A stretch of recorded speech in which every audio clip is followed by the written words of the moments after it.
Moisés exclama: ojalá todo el pueblo fuera profeta. Ojalá el Espíritu Santo se posara sobre todos. Este deseo,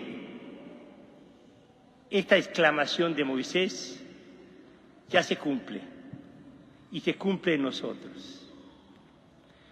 Desde el día de nuestro bautismo, Dios nos hizo profetas, sacerdotes y reyes. Desde el día de nuestro bautismo, se posó el Espíritu Santo en nosotros y comenzó a habitar y a vitalizar nuestra existencia humana y cristiana. Se cumple en nosotros ser profetas. ¿Y qué es un profeta? Un profeta es aquel que ha recibido un don inmerecido de relacionarse con Dios, relacionarse con el mismo Dios, entrar en conocimiento de Dios, en amor en relación con Dios, en confianza en relación con Dios. Sí, desde el bautismo confiamos en Dios, creemos en Dios y amamos a Dios. Y el profeta que entra en esa relación tan especial, como un regalo, da testimonio, lo vive, lo habla, lo actúa, lo siente, lo transmite, porque comienza a transmitir pensamientos de Dios, palabras de Dios, hace presente al Dios mismo. Eso es un profeta. Y todos nosotros somos profetas. Todos nosotros tenemos en el interior el Espíritu Santo que nos hace relacionarnos con Jesús de manera muy especial y ser seguidores de Jesús, amigos de Jesús, discípulos, comunicadores, misioneros de Jesucristo. Activemos este gran don. Todos somos profetas. Después aparece en el Evangelio Juan, que representa a todos los discípulos.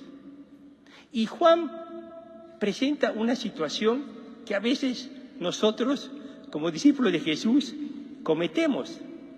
Caemos en la tentación de celos, de envidias, o el deseo de formar un grupo muy exclusivo, de perfectos, de jefes. ¿Se acuerdan ustedes que escuchamos el domingo pasado que los discípulos estaban peleándose y discutiendo quién era el primero?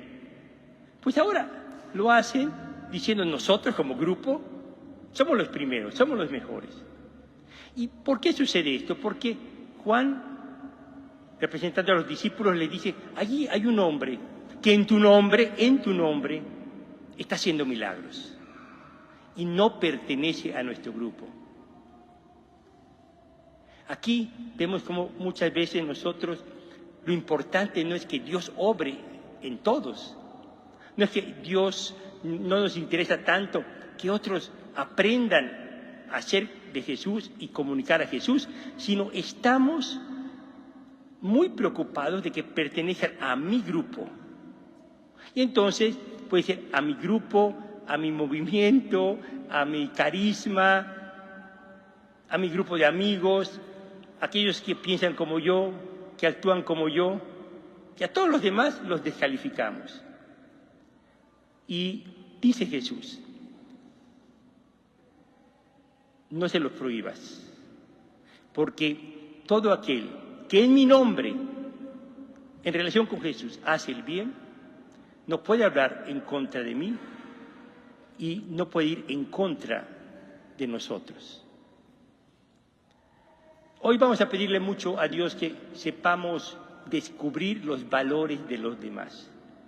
El espíritu del mal hace que juzguemos a otros, critiquemos a otros, que nos dividamos. Y entonces tenemos pequeños grupos casi contrarios, en el trabajo, en la propia familia, en la escuela, en la iglesia, contraponiéndonos. Porque el espíritu del mal hace ver las diferencias como opuestas a nosotros. En cambio, el espíritu del bien hace que veamos los valores de los demás. Y entonces produce una unidad. Y la razón que dice esto Jesús es muy sencilla. Hay que unirnos para hacer el bien. Hay que unirnos para todos aquellos que queremos que el reino de Dios se haga presente aquí en la tierra. Un reino que sea de paz, un reino que sea de perdón y de fraternidad. Entonces todos necesitamos de todos para construir el reino de Dios, los deseos de Dios. Y no dividirnos, sino unirnos.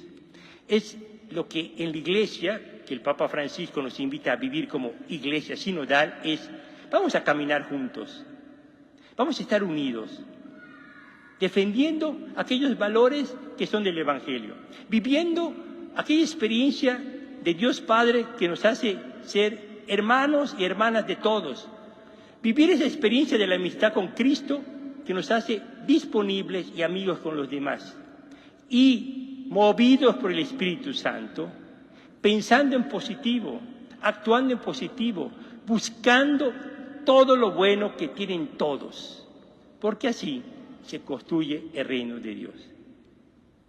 Otra enseñanza que nos trae Jesús hoy es que hay que tomar en serio el seguimiento de Jesús. Él dice: si algo te aleja de Dios, si algo te aleja del Evangelio, si algo te aleja de tu ser bautizado, córtalo, córtalo. Hoy la pregunta que nos hace Jesús: ¿qué nos está impidiendo ser mejores hijos e hijas de Dios? ¿Qué pecado? ¿Qué vicio? ¿Qué dependencia? ¿Qué costumbre o hábito que tenemos negativo no nos permite a nosotros vivir en plenitud nuestra vida cristiana, nuestra vocación cristiana? En otras palabras, hay muchas cosas de fuera y de dentro que nos impiden vivir el camino de la santidad. Y Jesús es claro: hay que cortar con eso, hay que acabar con esto, porque cortando con esto adquirimos la libertad de los hijos de Dios. Hace unos minutos, hace una hora, tuvimos una bellísima celebración con cientos y cientos de niños que ya terminaron su primera comunión, su confirmación, y que ahora son discípulos, pequeños discípulos de Jesús. Y vinieron de todas partes de la arquidiócesis, de todos los decanatos. Y allí les preguntamos qué pueden ellos hacer para seguir creciendo como discípulos de Jesús, y aplicando esas palabras de Jesús: corta, corta, acaba. Y esos adolescentes, esos niños, dijeron cosas muy claras, muy concretas. Yo tengo que apartarme muchas veces del exceso del celular, de cosas muy negativas que a veces vemos en Internet. Tengo que apartarme de mi flojera, tengo que apartarme de mi orgullo o de mi egoísmo. Y ahí uno descubre cómo unos niños, porque son profetas, porque tienen relación con Dios desde el bautismo, pueden aplicar la palabra de Dios a sus vidas. Aplican el Evangelio a sus vidas y pueden identificar qué cosa les acerca de Dios y qué cosa nos apartan de Dios. Qué cosa nos hacen mejores papás, mejores mamás, y qué cosa nos hacen peores. Qué cosas nos hacen mejores religiosas, sacerdotes, y qué cosas desfiguran nuestra vocación.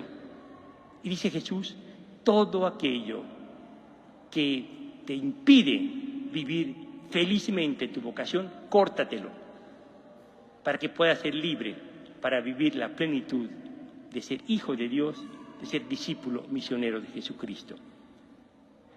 Una razón, no es la única, una razón por la cual nosotros cada domingo escuchamos y meditamos directamente la palabra de Dios celebrada, y por qué en cada Eucaristía nos alimentamos del cuerpo y la sangre de Cristo, es para que Dios nos dé luz y fortaleza para romper, para acabar, para cortar, para podar todo aquello que es pecado, todo aquello que es vicio, todo que es una dependencia insana y que nos impide vivir como hijos e hijas de Dios.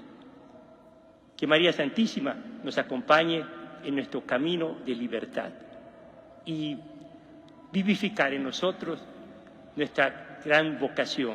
Somos profetas, el Espíritu Santo se ha posado en nosotros y podemos relacionarnos con Dios y vivir como Dios, con todas nuestras limitaciones, pero vivir la vida de Dios como buenos cristianos.